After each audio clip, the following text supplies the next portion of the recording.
ప్రస్తుతం యూత్ ఎక్కడా తగ్గేదే లేదనేలా దూసుకెళ్తున్నారు. ఏ విషయంలోనూ కాంప్రమైజ్ అయ్యేలా కనిపించడం లేదు. కోరుకున్నది కావాల్సింది టక్కున చేతిలో పడిపోవాలి అనేలా వారి ఆలోచన మారింది.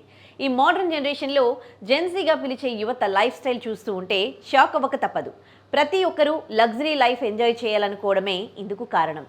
చేతిలో స్మార్ట్ ఫోన్ ఉండాల్సిందే, తక్షణమే వారు అనుకున్న పనులు జరిగిపోవాల్సిందే అనేలా ఒక రూట్ సెట్ చేసుకున్నారు. అవసరానికి మించి ఖర్చు చేయడం వారికి ఒక వ్యసనంగా మారుతోంది. ఇంత భారీ మొత్తంలో అవసరం లేకుండా యువత రుణాలు తీసుకోవడం రిజర్వ్ బ్యాంక్ ఆఫ్ ఇండియాకు పెద్ద తలనొప్పిగా మారింది. ఎందుకంటే ఈ తరహా అప్పులు యువత తిరిగి చెల్లిస్తుందనే అవకాశాలు వారికి తక్కువగా ఉన్నాయి. జెన్సీ ఇలా చేయడం వలన బ్యాంకింగ్ ఆర్థిక వ్యవస్థ ప్రమాదంలో పడే అవకాశం ఉందని ఆర్బీఐ ఆందోళన వ్యక్తం చేస్తోంది. 70% రుణాలు ఎలాంటి పూచీకత్తులు లేనివే. Luxury life style, travelling, shopping కోసం ఈజీగా లభించే లోన్ యాప్లను ఆశ్రయిస్తూ ఉన్నారు. డిజిటల్ యాప్ల ద్వారా నిమిషాల్లో రుణాలు దొరికేస్తూ ఉన్నాయి. ఇప్పుడు యువతకు ఆర్థిక అవగాహన లేకపోవడమే ఇందుకు కారణం. చిన్న జీతాలున్నప్పటికీ పరిమితికి మించి ఖర్చు చేస్తూ ఉన్నారు. దీంతో ఇండియాలోని యువత అప్పులు వేగంగా పెరుగుతున్నాయి.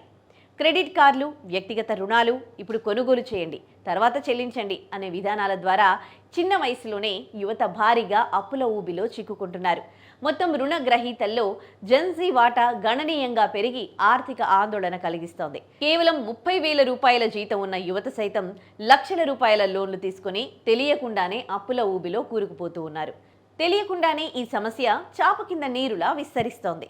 ఆడంబరమైన జీవితం కోసం చేసే అప్పులు చివరికి తీర్చుకోలేని అప్పుల భారంలోకి నెట్టివేస్తూ ఉన్నాయి. 1990, 2000 దశాబ్దాలతో పోల్చుకుంటే కొత్తగా రుణాలు తీసుకుంటున్న వారిలో 41% మంది 18 నుండి 30 ఏళ్ల మధ్య వయసు గల జెన్సీ వారు కావడం ఆశ్చర్యానికి గురి చేస్తుంది. ప్రస్తుతం జెన్సీ కిడ్స్కు అప్పు చేయడానికి చాలా సులభమైన మార్గాలున్నాయి. ఒకప్పుడంటే బ్యాంకుల దగ్గరికి వెళ్ళాలి, కానీ ఇప్పుడైతే క్రెడిట్ కార్డులు, వ్యక్తిగత రుణాలతో పాటు యాప్ ఆధారిత ఈఎంఐలు చాలా ఈజీగా అందుబాటులో ఉన్నాయి. ఇప్పుడు లోన్ రావడం నిమిషాల్లో జరిగే పని. కేవలం ఆధార్, పాన్ కార్డ్ ఉంటే చాలు, మొబైల్ యాప్లు తక్షణమే డబ్బులు ఖాతాల్లో జమ చేస్తూ ఉన్నాయి. దీంతో చాలా మంది ఈ ఈజీ లోన్ కోసం ప్రయత్నిస్తూ ఉన్నారు. అలాగే ఇతరుల కంటే తక్కువ కాకూడదనే ఫియర్ ఆఫ్ మిస్సింగ్ అవుట్ యువతను ఖరీదైన వస్తువుల కొనుగోలుకు ప్రేరేపిస్తోంది. ఇప్పుడు కొనండి, తర్వాత కట్టండి అనే ప్రచారం సైతం యువతకు అప్పు చేస్తున్నామనే స్పృహ లేకుండా చేస్తోంది.